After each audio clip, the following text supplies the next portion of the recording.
Welcome to the Real Recovery Show. I'm obviously not Lisa Trevino. I'm Tay Singer, and I'll be discussing today's topic. I've been on the show before, doing different topics with like EMDR and brain spotting and the LGBTQ episode. Lisa really feels this episode is more for me, and there's a really good reason why. I've been in long-term recovery, as we've discussed before. I have over 15 years, and in 2008, I was working for a bookstore in town called Genesis, which was like the Recovery Store is now, but it was the bookstore at the time. And we were doing some different book signings, and one of the people that came through our store was Jennifer Storm, who had just come out with her first book, Blackout Girl. I remember reading it in early recovery and just feeling like for the first time somebody like understood what I was talking about and going through and had experienced in life. And it was just a really refreshing thing for me to do. And she came to the book signing, and then she was like super sweet and not like all like celebrity and stuff. And it's actually kind of funny because a few months ago I pulled out the book to read it again and just refamiliarize myself with it. And and she had signed in it, "Good luck with your writing, love and respect, Jennifer." And I didn't even remember telling her I was a writer. So it was just really funny. And so I was actually thinking about now I do write professionally. And so it's all technical writing and not fun like writing books. But it's just really interesting to see so many years later that something that was written in a book was, influenced me more than I realized.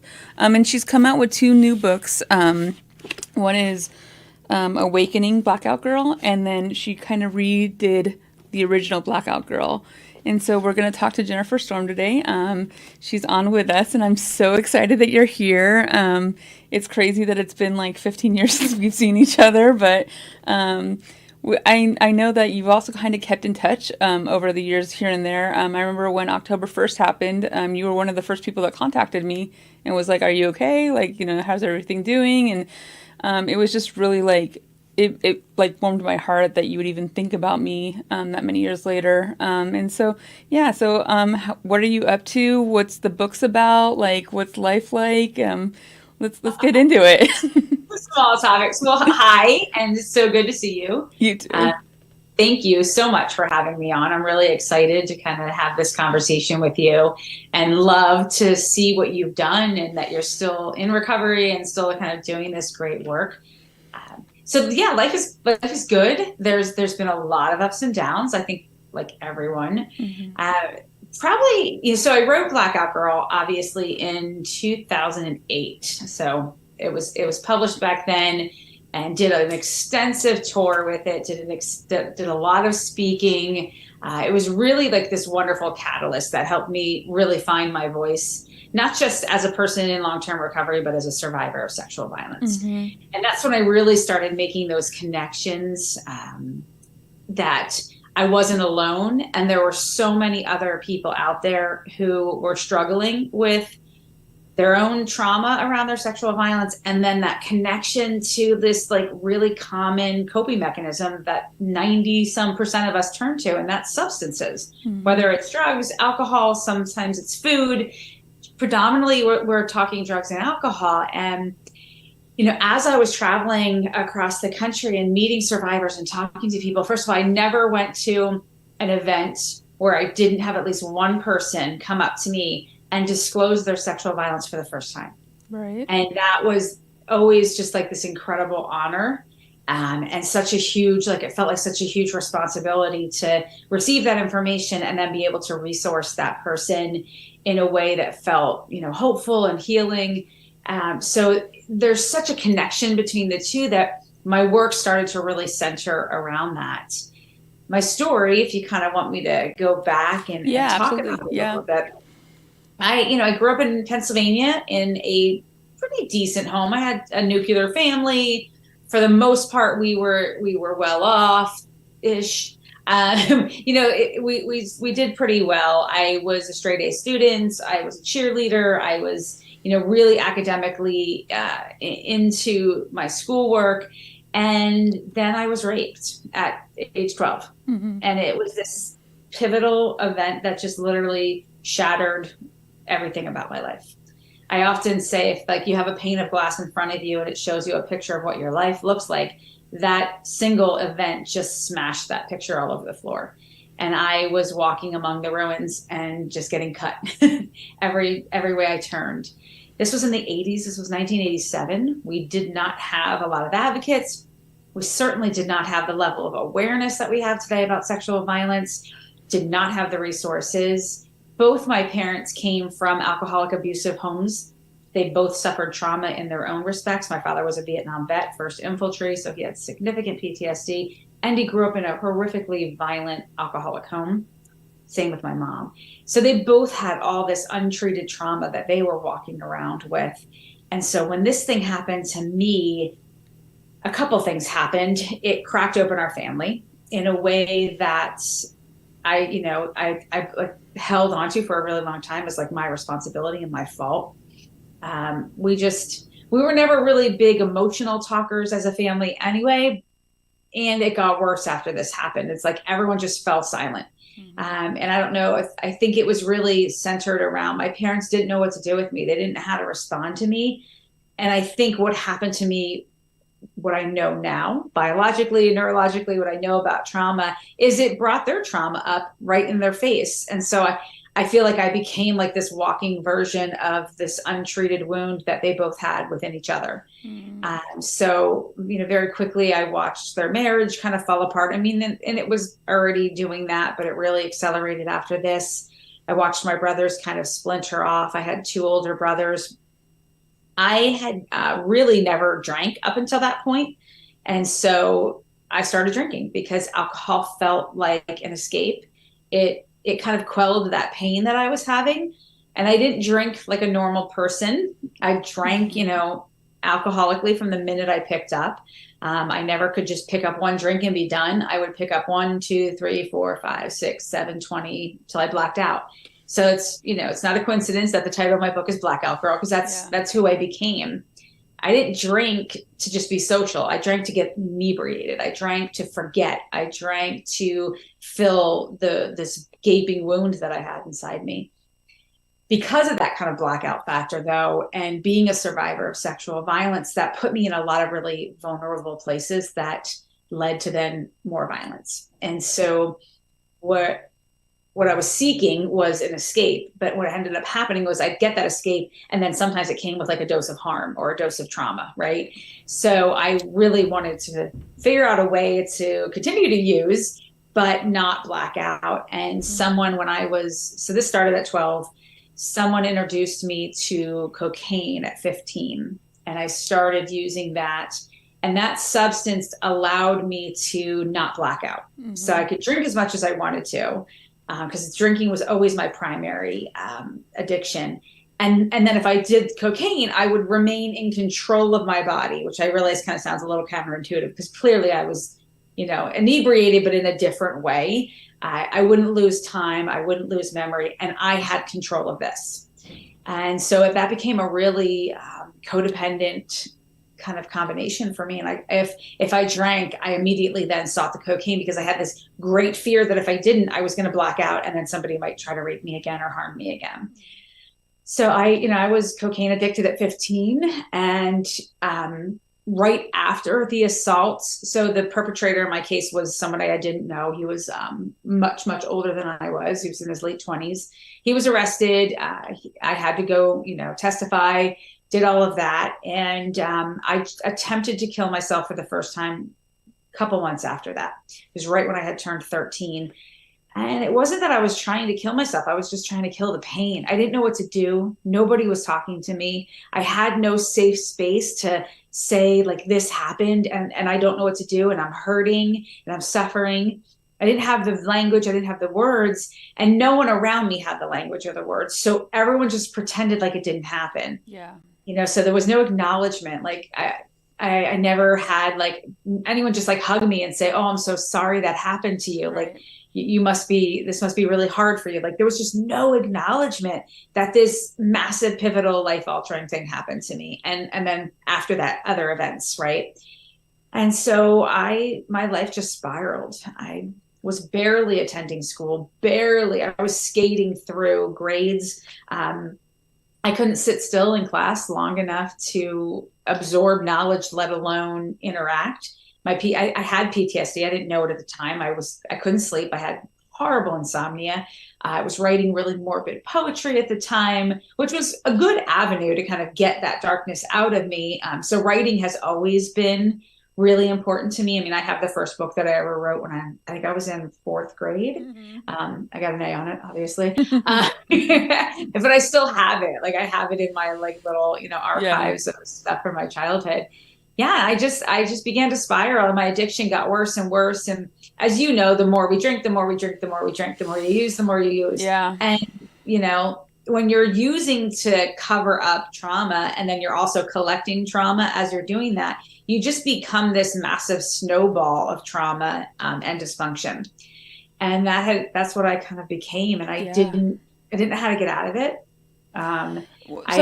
Some interesting things I think though from your story. I mean, because I've read all of your books multiple times now. So like with that first trauma and then trying to kill yourself afterwards, you were trying to use the pills that your mom said she had to take because of you. And that really hit me. Lisa usually is the host of the show, and she has a lot of like same experiences with you in her life with like that parent situation where her mom would say stuff to her that was like awful and she owned it, and like you were owning these pills and you weren't even really sure what, like you said you weren't sure you wanted to kill yourself, but you were trying to kill yourself. And that's not the only time you tried to kill yourself that you're like, I didn't really want to die. Like, so it's just really interesting. And it's not the only sexual assault either. So, yeah. The connection with my mom. So my mom had a lot of untreated trauma and I was the third child. I don't think she wanted a third child. My dad was the one that really pushed for a girl. He really wanted a girl, and they got me. But my birth was kind of traumatic. I jokingly, I think I say in the book that I came into the world, a mess, and I just kind of continued that way. My mom literally had no contractions, was laying in bed one night and went into labor, and I was out within like minutes. Yeah. And so it was traumatic for her. We were both rushed to the hospital and we were separated for a good chunk of I want to say it was like a week or so. So we didn't have that like bonding time that I think mother and child need to have right away. Right. She was recovering. I was recovering. And it was the 70s. So things weren't as like, things weren't as quick as they are now as far as the recoveries go. Yes. Yeah. Yes, exactly. And there wasn't that fundamental understanding of that connection, like the skin to skin connection and the importance of that with your mom and your child. So, and that was also when a doctor prescribed my mom Valium and said, you're going to need this for your nerves, because she was really shook up. Now, was that also probably indicative of her personality and her trying to conceal her own trauma? Sure. I try really hard not to totally psychoanalyze my mom, but I also have, because, you have to kind of go down the rabbit hole of your history to understand your present. So she used to always tell me, I take this pill every day because, of my nerves. And I remember always thinking like, but I'm like 8, 9, I'm 10, I'm 11, I'm 12, so I'm still like getting on your nerves. That was the message. That was the message I got. She was not loving to me. She was incredibly judgmental, very verbally abusive. I could never do anything right. I never looked good enough. I never said the right things. It was really damaging to my self-esteem. I suffered an eating disorder before my addiction came along, just because I never felt good enough for her. Yeah. And yet she was my mom. So I sought her love and affection just like I sought drugs. And those were like original addictions though, like the eating disorder and like, the seeking of, somebody's love and acceptance and all that kind of stuff. Those were your first addictions. Those were before you even blocked out that first time at 12 years old. Absolutely. Yeah. I was already trying to escape in a way. And I was, and I guess trying to control too and understand. It wasn't a coincidence that when I attempted to take my life that night, I had grabbed a bottle of peach schnapps because again, this was the 80s. Liquor cabinets at home were totally accessible and stocked. Yeah. And I drank the whole thing, and I took an entire bottle of her Valium. And then my grandmother's blood pressure pills were there. So I just like kind of took 30 of them for good order too. I think it was 15 of 30 of the other, which is, a lethal combination. And it was really the blood pressure medication that almost killed me. So I had to have my stomach pumped. I was in the ICU. I flatlined in front of my parents at one point, and that was really when the blood pressure pills kicked in. Gotcha. So it was incredibly traumatic for them. And for myself. And I ended up spending the summer leading up to 7th grade in a psych ward in Lehigh Valley that was not age appropriate, that was not trauma informed, and it was horrific. It was the stuff that you see in, not great movies like Girl Interrupted and places like that. Like, right. It didn't help at all. Like, well, didn't you actually learn self-mutilation there? Yeah, that's exactly where I learned self-mutilation. Absolutely. Because my roommate was doing it, and I was like, oh, well, that might work. Let me try that. Mm-hmm. Yeah. And I learned how to lie skillfully to professionals and to adults, so that they would think I'm okay and then leave me alone, even though there weren't that many adults asking me if I was okay anyway. Mm-hmm. Interesting. So after your assault and you're starting to get into drugs, what happens next? Just continued chaos. Yeah. I kept barely advancing to the next grade. I failed 7th grade, 9th grade, and 11th grade. So I had to take summer school. So I always did what I needed to do to like get to that next grade. I watched my oldest brother graduate, but then he was heavy into drugs and alcohol. Mm-hmm. And then my other brother dropped out of school and was heavy into drugs and alcohol. And I knew I wanted to graduate. And honestly, back then, like, I just think the teachers just wanted to get me out of there. So they let me kind of do what I needed to do. And I barely showed up. And I just kept doing more drugs. Like, it started with pills, then it went to marijuana, then it went to LSD, then it went to cocaine. And eventually it went to crack cocaine. Which is one of the most impactful lines in your book. I was addicted before I exhaled. Like, yeah. I actually had a roommate years ago that had that tattooed on her ribs from your book. Yeah. Are you serious? Yeah. Wow. Oh my God, wow. Okay. Yeah. I didn't know. Wow. I thought I told you that story. Oh, no. Wow. Yeah. Wow. Yeah. Yeah. I mean, what had happened was, so I also had a series of losses. I had a lot of death in my life. Yeah. Lost a lot of friends. Like, my best friend killed herself at 15. A childhood friend of mine died in this like freak accident when we were 10. So like from 10 on, probably every year someone I knew died. But you kind of blamed yourself for Alex's death because you thought that you could have fixed it. I did. Yeah. I mean, so what oftentimes happens when someone chooses to end their life, though, those of us that are around them, we analyze everything. What did we say? What did we do? What could we have done? And she had called me, I think it was like a week before that, to let me know that she wanted to run away. And she was, she wanted to take her dad's gun. She wanted me to go with her. And she had a very similar history as I did. And so I understood that. And I talked to her and talked to her and talked to her and talked to her. And I thought, by the time we hung up, she was in a good space. And, a couple of days later, then I saw her at school, and we were just coming off of being grounded because we were always getting in trouble. And she was going to sleep over my house that night. And I was all excited, and she was in a great mood at school. Like, I, saw her, she gave me a necklace, and did say something cryptic that in hindsight, she just said, well, here's something to never forget me.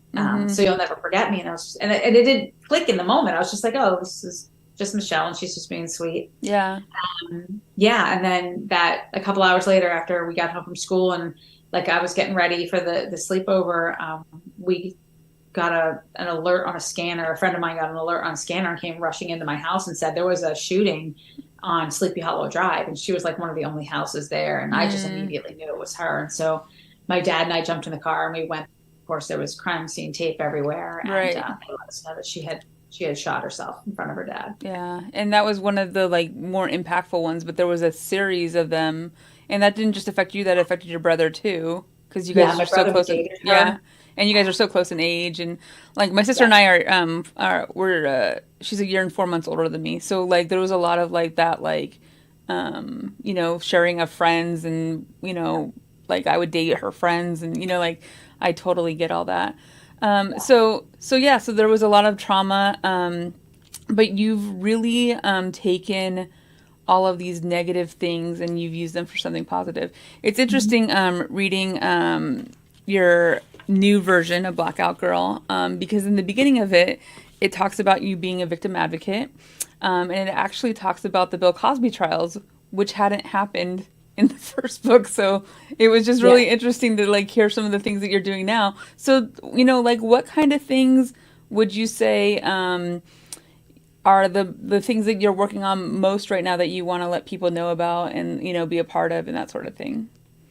Well, one of the reasons we republished the book, so I have the worst timing ever in publication history. When we first published Blackout Girl, it was right when we had the economic recession. Right. So 2008, right, yes, it was. Before that, leading up to the book, we were like, there was going to be a robust marketing plan. I was going to do this. And then we had the economic recession. And the book still did incredibly well.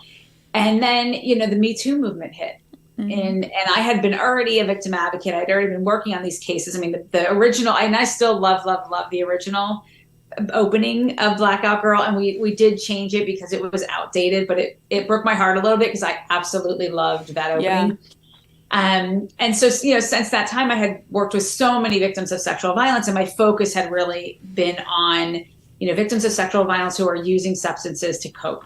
Because I knew it was just such a vast amount of folks and nobody was talking about it. So I approached Hazelton. I said, we really need to put this book back out there. We need to update it. We need to talk about the Me Too movement. Let me talk about this, huge problem that we're not talking about. What was so amazing about the Me Too movement is that it created this massive conversation around sexual violence. And so many survivors came forward and broke their silence and disclosed. And that was beautiful. And they had no real resources to then turn to. So it's like we ripped open millions of wounds across America and then said, see ya. And to me, that was really harmful. And so I wanted to make sure I was putting out content that spoke to that helped folks. So put out Blackout Girl, and then I had said to Hazelton, I have another memoir in me, and it's really more about my healing and my recovery. And so then they agreed to publish that. So those two came out in October of 2020. Yeah, height of COVID. Yeah.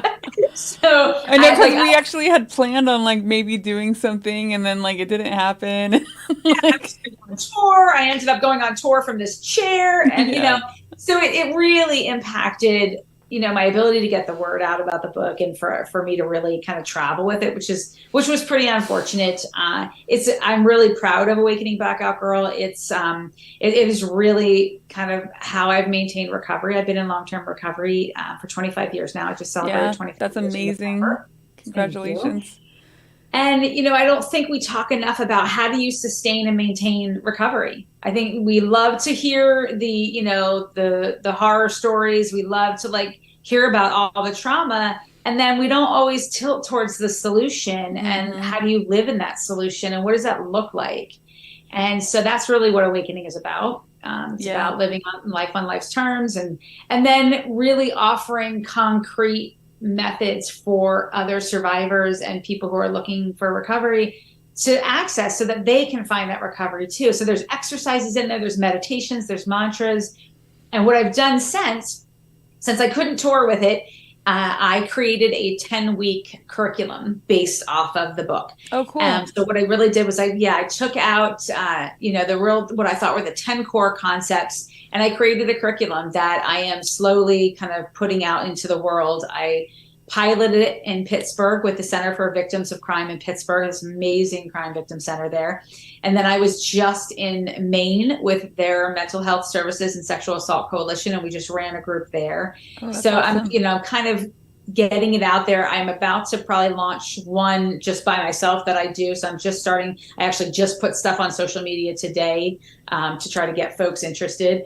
But I think it's what I've gotten so far from the feedback is that it has really, really helped. It has allowed folks to process their trauma, to identify their trauma in a really safe environment. And then slowly, it's really not about abstinence or anything like that. Like it's not, it's really about these are the coping mechanisms that you're using. and they're not helpful, right? Or they're harmful and they're destructive in your life. So here are some new alternative coping mechanisms to tilt towards to try to mitigate some of that harm. And so far, the outpouring has been phenomenal, and That's I'm really awesome. excited about it. Yeah, Yeah, that's awesome. I'd love there to isn't see a it. curriculum like that out there. There's Yeah. nothing that's that pinpointed. Yeah. Yeah, that I'd love to be a part of that. So let me know more information. I'm definitely down. We're gonna go on a break. So the opinions expressed here are strictly those of the people who gave them. They and do not represent any 12-step program and should replace your own intuition or professional medical advice. And we'll see you after the break.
Welcome back to the Real Recovery Show. I'm still not Lisa, but we're still doing the episode with Jennifer Storm. You can watch us on Facebook, YouTube, and on Amazon Fire TV. Listen to us on the PHLV Radio app or get our podcast on Apple Podcasts, Spotify, and iHeart Radio. Before the break, we're talking to Jennifer Storm about her books, her life, some of the advocacy work she does. A couple more things I want to talk about from your story. We recently did an LGBTQ episode for LGBTQ in in recovery. And we had a few people in recovery that are part of the LGBT community, as well as Lisa and I, where we actually talked about for the first time publicly that we're together. It was just interesting to me because as I'm rereading your book, which, I mean, it's over a decade later. So when I got sober, I was only 24. I didn't really know who I was, what I wanted, any of those kinds of things. But I remember reading your book and, like I said earlier, relating to a lot of different things. And rereading your book in the last couple months, you talk a lot about your sexuality and about always being attracted to women or girls as a kid and then women as older, and some of those experiences. And about and it's interesting to me because I feel like in recovery we get to learn who we are and what we love. And when you take away the drug, you really get to see what feelings are, because you're not numbing all the time anymore. And so I just wanted to hear a little bit more about that, especially because you did have some more negative experiences earlier in life when it comes to this. Yeah, I mean, I knew that I was queer when I was in kindergarten, which I think is, people say kindergarten. I'm like, well, yeah, I mean, it's not uncommon. I have a 7-year-old son and he already has girlfriends, and he did as early as kindergarten. It's not abnormal for children to begin to understand and explore their identity at that age. And, you like people. And mm-hmm. I always liked girls. Like that felt really normal to me. And so my first time trying to really express that was in 4th grade. And I made these twin girls in my class my Valentines because we were asked to, pick somebody in class and make them your Valentine. And we all had these folders in the front of the class, and we were supposed to put Valentines in there. Well, I was obsessed with Sweet Valley Twins and Sweet Valley High at that time. And so there were twins in my classroom. And obviously I was maybe a little, arrogant in the love department. I don't know. But I looked at these twins, and so I wrote them Valentines. But what I would do is I would write them poems and put them in their folder when nobody was looking. And so they kept getting them, and everyone would gather around, and it was this thing that people were like, oh, who's your secret admirer, and la la la. And one day the teacher, Miss Jackson, saw me doing it, saw me putting them in there. And I mean, she yanked me out of that class and just went off on me, basically. Told me that it was completely inappropriate what I was doing, that this was not normal. You are not to do this. And it was really scary and traumatizing to me. Because I was like, what do you mean? Like, it just felt so natural to me. And then I had another really negative experience with one of my best friends, one of my closest friends. And, you know, we clearly both had feelings for each other. And this was right around when Dirty Dancing came out. And so we would do the dances and we would, you know, give each other massages. And this was when I was in my teenage years. So much more age appropriate to be, you know, kind of exploring in those ways. And she had really religious parents. And her dad walked in on us the one time.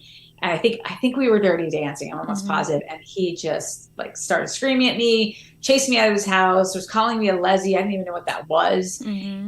So based on those kind of two experiences, I kind of decided, okay, whatever this is, I don't want it. I don't want to be it. I want to be normal. I don't want to be a lesbian, whatever that is.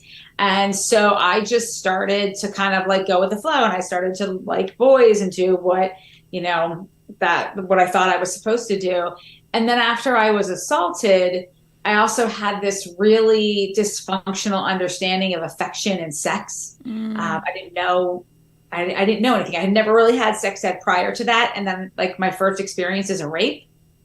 And so I was all messed up. And like most survivors, which this is a real kind of myth among our communities, is that I became really promiscuous and I sought out the attention and affection of guys. And it wasn't because like I was boy obsessed or I was a slut or any of that. It's just that was what I knew that's how I felt like seen. Right. As dysfunctional as that is, it's a very common coping mechanism for survivors. You're either like totally turned off by sex or you go right into it because it's become this thing in your life. But I still always knew like in the back of my head, I'm like, I don't like this. I don't really like guys. I kind of went through the motions. And it was funny. It wasn't until I started dating this one guy who has a whole chapter in the book because he was that impactful in my life. He's the one that was like, you're gay. Like, I was like, what do you mean? I'm your girlfriend. And he's like, no, like you definitely, you know, you like women. You're attracted to women. And if we ever break up, I guarantee you, you're going to be with women. And I was just like, no, whatever. But it did start to really have me thinking. But again, I kept it to myself. There was one time where I think I was making out with my best friend at a club and my brothers told my mom and she called me and just like read me the riot act, told me I was disgusting. And so all this messaging was really, really negative. So it became one of the reasons I used, right? I'm trying to like stuff who I am inside. Agreed. Yeah. It's easier to pretend you're something you're not when you're drunk. But you're right. It wasn't until I dove into recovery head first that I thought, recovery is all about unpacking our secrets and unpacking the things that we ran from and looking at them and evaluating them and feeling them, as you said. And so I started to really look at my relationship history. And at this time I was still trying to date men. And so I thought, well, maybe I'm bisexual, maybe I like both. And it quickly was obvious for me that no, I had been in therapy. I had been talking to some people that I trusted about it. And then when I was a student at Penn State, I found this like support group for questioning young people. Oh, that's awesome. Yes. Yeah. Because we didn't have those resources when I was younger. So to be at a campus and have this like queer woman running this group. And I remember walking in, there was like all these other queer women or questioning women. And I was just like, oh my God. And I just felt like I fit in. And so then I knew like, no, I'm not bisexual. I am definitely 100% gay. And then I came out of the closet because it was really important for me to not have secrets. Yeah. That was really important to my recovery. I still, to this day, I don't have secrets. I don't like secrets. I don't keep secrets. I am who I am and you're going to know everything about me. Yeah. And in that, I mean, you did get married, you did have a baby, or your son, who's 7 now. You guys have since split and you've started a new relationship, which is super cute to follow. Like, you guys look so in love. You're so cute. Yeah, like a little schoolgirl in love. Yeah, I was with my ex for 12 years and we adopted our son, Victor. he came to us as a foster child at 6 months old. And then we also have a daughter who came to us at 16 years old. So yeah, that marriage kind of ended. And, you know, I took a long time to just kind of sit in therapy and process through that. And then I put myself back out there, and I really didn't think that there was going to be another love chapter in my life. Very honestly, really, it's just kind of like, oh, I'll just date just to kind of see. And then I met this person, and I'm like stupid in love. So it's cute though. I love it. I love love. I'm like so in love with love. It's pretty incredible. But She's awesome. But what's cool about that is, I mean, like in your story, you do talk about you did get pregnant at one point, and ended up having an abortion, and had a pretty negative experience with that too, with the people that were a little bit more religious. Yeah. So when I was 19, I was having sex with a drug dealer because it was easy and it was accessible. And he had already had a baby coming on the way. And I got pregnant, and I knew right away so I had been a vegetarian almost my whole life, and I was working in a daycare at this time. And I remember one of my coworkers bringing McDonald's in, like a cheeseburger. And I remember like ravenously wanting that cheeseburger. Like I was like salivating. I was like, this is messed up. And after I got off work, I just like found myself in the drive-thru of McDonald's, and I wolfed down a quarter pounder with cheese. Again, had never eaten meat, had never eaten steak, especially like not beef, chicken, turkey I messed around with. So I immediately went to CVS and got a pregnancy test because I was like, this isn't right. And then my body was obviously starting to crave iron, which happens. And sure enough, like it lit up like a Christmas tree. So when I first went to the doctor, I told my dad and my stepmom right away, and they were good. I mean, it wasn't a great conversation. They were good. And you know, my dad took me to the doctor, and basically my dad had said to me, like, you're going to have an abortion. Like, this isn't an option. And it felt like the right decision. Like, I knew I couldn't have that baby. I knew if I did, it would have just altered the course of my entire life. And this guy was a loser, and I didn't want to have his child. You know, it's like everything was was horrible about it. And so I went to the clinic, and I was too far along to even have the procedure. So they had to book it out. And then we scheduled it. But yeah, when my dad took me, then he took me for the abortion. There was like all these picketers outside, like you still see, unfortunately, today. And, you know, we had to walk through. My dad had to like kind of protect me because people were just screaming at me that I was going to hell and I was hateful and I was this horrible person. And it was a horrible, horrible experience, truly. And it was 150% the right decision for me. I don't question, really. I rarely even think about it, to be very honest. And I knew that when I was meant to have a child, that child would come to me in the way that God needed that child to come to me. Right. And my son came to me very much in this beautiful, wonderful way. And he's the son I was put on this earth to raise, for sure. Yeah, that's beautiful. And like you would think he was your son by pictures of you too. Like he actually looks like you. He looks just like me and my ex-wife, which is why crazy. Like, everyone thinks one of us gave birth to him. Yeah. I always tell him, I was like, you were carried, you know, by someone else, but for me. Yeah. That's beautiful. I love that. I love that a lot. One of the things that I was just thinking about as you were talking about the picketers, you are someone that speaks out about injustice a lot. And it's interesting to me because I think of like all of us in long-term recovery that try to like give back to the community, do it in a way where we take our hurts and we try to use them to fuel us to do something better. Do you feel like any of those kinds of experiences are something that fuels you? Oh God, yeah. Yeah. Yeah. I mean, I don't know. I wouldn't be who I am today without them. Not to say that I'm like grateful for them, because no, thank you. Right. And I was able to take these like really horrible things that happened to me, and I was able to channel them in a way that allows me to help people. And, you know, there's that saying, hurt people, healed people, heal people. And as I got healthier and healthier, and as I healed myself, it felt like a responsibility to help other people. And When I found my voice, so I spoke out about my sexual violence for the first time as a student at Penn State at a Take Back the Night event. And when I spoke and was able to kind of give voice to what I was experiencing, and then later on, I came out on the steps of Old Main during a national coming out day rally, like those experiences of speaking and sharing my story were so invigorating to me. Like they fueled me in a way that nothing up to that point had. Right. And so really, like, I love it. And I think for so many people, speaking out is one of the most scariest things you can do. I mean, public speaking, I think, still is the number one fear of most people. And it's not a fear of mine. It's, for whatever reason, a gift of mine. And I don't mind adversity. I don't mind speaking out. I don't mind calling out injustices. I like it. I want to do that. I have the ability to do that. I don't fear reprisal, and I've had a lot of it in my life, trust me, because I know I'm doing the right thing. If I'm speaking truth to injustice and I'm speaking truth to power, then I'm doing the right thing. And if I suffer consequences, then so be it, because the benefits far outweigh the consequences.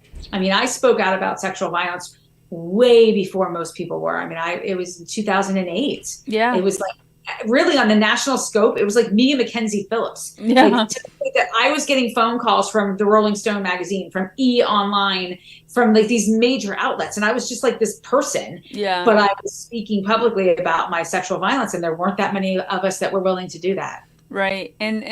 For me, that was one of the most beautiful parts of the book, because like I didn't feel like anybody understood, because people didn't talk about it back then. And one of the purposes of the Real Recovery Show, and one of the reasons we've started it, is because people need to have real talk about real recovery. And we're not just talking about drugs and alcohol. We're talking about PTSD.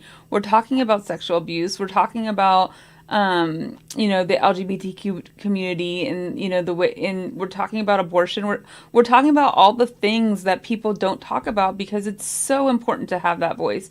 And I am someone that gets terrified when I speak publicly. And so like having this outlet where I can do it in a studio is a little bit better for me personally, Yeah. And then we get to have great people on the show that are doing great things. So you were talking about the curriculum earlier. I know that you have it out a little bit, and you're using it to help people with sexual abuse, victims of sexual abuse. What more can we know about that, and what more can we do to help you with that? And I think you kind of hit the nail on the head. Like, for so long, and even to this day, our systems are bifurcated. So if you have substance use disorders, there are these like options, right? And there's this whole system of care over here. And then if you're a victim of sexual abuse or sexual violence, there's this whole system of care over here. And rarely are they intertwined and interconnected. Mm-hmm. And they need to be, because the issues are intertwined and interconnected. Over 98% of women entering treatment facilities have untreated sexual violence histories. Right. And it is at the core of why they're using. And even though we're starting to make these connections, and the Me Too movement kind of helped, we still yet don't have the treatment modalities that are accessible enough. Like, we have good treatments, like EMDR therapy is incredible. We've got some really good treatment modalities, and yet they're still not making those connections between the substance use and sexual violence. And for me, coming from the victim services world, I want stuff to be free and accessible. Like, mm-hmm. when I was looking to see what programs exist out there that are treating both at the same time, right? Science actually, and research used to tell you that you had to treat the addiction first, because right. if you treated the trauma at the same time, it would be a trigger for the addiction and the person would relapse. We now know that is bunked. It is not accurate, and you have to treat them both on a parallel path, mm-hmm. because they are codependent on each other, right? And so if you don't treat one without the other, abstinence is only going to last for so long. I talk about abstinence is putting a Band-Aid on a bullet wound. Eventually that Band-Aid is going to fly off, and that wound is going to come gushing out, because it needs treatment. It mm-hmm. needs to be healed. And so the only programs I could find were these really bougie, very expensive places. And even then they were really just dealing with PTSD, not sexual trauma. Mm-hmm. So I wrote the curriculum, and I want to work with rape crisis programs. I want to work with victim service programs. I want to work with drug and alcohol programs, to integrate it into their service delivery so that there is a resource that is free and accessible for their clients. And so the way that I've been able to do that so far is partnering with agencies, writing grants, because it's really just an extension of the services that they may already be providing in their state or their county, but it adds this augmentation. Where I really want to start to get into is drug courts and treatment courts, because you have this captive audience that is court mandated to, abstain, and yet they're not getting that holistic treatment that's going to help them heal those wounds and those reasons why they drank. So that's another area I really want to kind of get into and see if I can get some courts to actually mandate the program. That'd be awesome. So train the trainer program. So folks can reach out to me. They can, I can provide the curriculum. They can look at it. I'll come in, I'll train all of their staff, either virtually or in person. And if they want, and I have the capacity, there's also the ability to kind of pay me to come in and run the first group that the staff can see me do that. And that way they can kind of get more of an in-depth understanding. And I make myself available to anyone who licenses the program and contracts with me for the program. I make myself available for technical assistance through the course of their delivery of the program. So. Oh, wow. That's amazing. That's all phenomenal stuff. That's cool. With that, so people just contact you directly, or do you have an email address or anything like that? I do. So my website is jenniferstorm.com. And my email is the same, Jennifer Storm, but it's 119. It's my sobriety date, November 11th or November 9th. November 9th, yeah. It's at Gmail. So jenniferstorm119@gmail.com. And then my website is just jenniferstorm.com. And there's a whole section there about the curriculum. I'm also on Instagram. I post a lot on Instagram, and that's Blackout Girl Author. So people, please find me, follow me. Like I said, I just posted my first reel about the curriculum today. So that's up. And I post a lot of information there, and then also on Facebook. Very cool. Was there anything else you wanted to add with us today? I don't think so. I mean, just thank you for having me. I'm really excited. Anytime I speak and I talk about these things, I know there's somebody out there listening who's currently struggling. And so I want you to know that I see you, and that there is hope and there is healing, and to please just don't give up. Don't give up on yourself. I will say you're one of the first people I ever felt saw me. So I can attest to that. For real. I do. I will never forget that time we spent in Vegas and Genesis in 2008. It's crazy that it's that long ago, but yeah, very cool. And we do have Blackout Girl and Awakening Blackout Girl at the Recovery Store here in Las Vegas. So if you are local and you need them, or if you want to get them from the website, you can do that. You can also get them from Jennifer. And they're great books and great resources. I'm just so happy for you. I'm so happy that you're in love again. I'm so happy about you and your kids. I'm like, it's just really cool to be on this journey and see people along the way and, reconnect with them and stuff. And so I really appreciate you being on today. And thank you guys so much for joining us today on the Real Recovery Show. We'd like to give a special thanks to our sponsor and gracious host, PHLV Radio, here in Las Vegas. Thank you so much, Lisa, for letting me do this episode. I really appreciate it, and we will see you guys next week.